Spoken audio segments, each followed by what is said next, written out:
Praise the lord. దేవుని పరిశుద్ధమైన నామమునకు మహిమ కలుగునుగాక. 2025 మే నెల 9వ తారీఖు నేటి ఆశీర్వాదం. కీర్తనలు 68వ కీర్తన 9వ చరణం.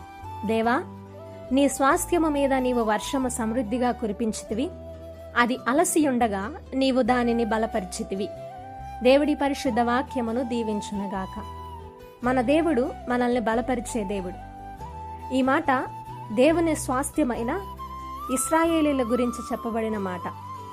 వారి ఎడారి ప్రయాణంలో ఆహారం, నీరు, శక్తి లేక అలసిన సమయంలో దేవుడు వారికి మన్నాను కురిపించి నీళ్ళు ఇచ్చి వారిని బలపరిచినట్లుగా మనం చూస్తూ ఉన్నాం.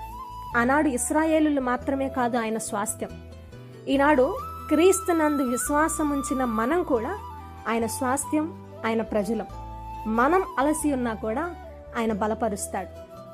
My dear brothers and sisters, ఏంటి నిరుత్సాహంలో ఉన్నారా?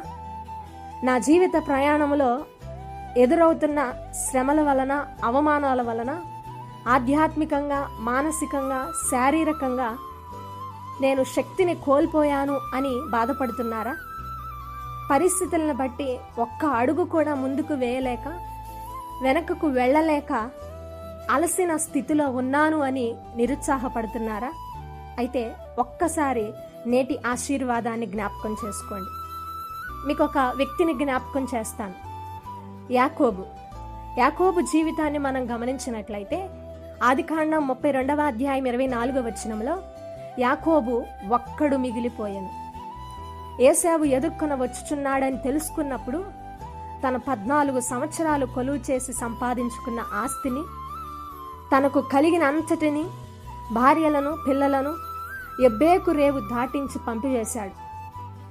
ఆ రాత్రి ఒక్కడిగా మిగిలిపోయాడు.